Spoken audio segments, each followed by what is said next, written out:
Сәлем достар, бүгінгі видеода наркодиспансерден справка алып үйренетін боламыз. Алдымен осы видеоға лайк басып, каналыма тіркеліп және колокольчикті басуды ұмытпаңыз. YouGov порталына өзіміздің ECP-міз арқылы кіреміз. Бұл справканы көбінесе жұмысқа орналасайын деп жатырған кезде, жұмыс жасап жүрген жеріңізден сұратуы мүмкін. Сол кезде осы YouGov KZ порталынан аласыздар.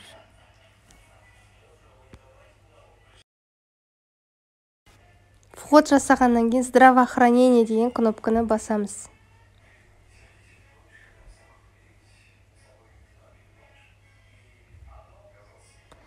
Басқаннан кейін показать все деген батырманы басамыз. Және мына жерде предоставление сведения о центре наркодиспансера деп жазылып тұр. Соны басамыз. Заказать услугу онлайн деп тұра. Басамыз. На себя дегенді басамыз.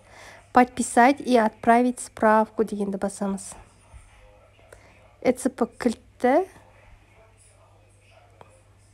таңдап, RSA деген кілтімізбен подпис қоямыз.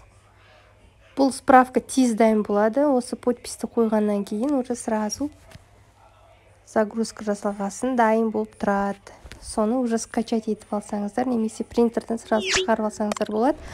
Каналыма тіркеліп, лайк басуды ұмытып кетпеңіздер.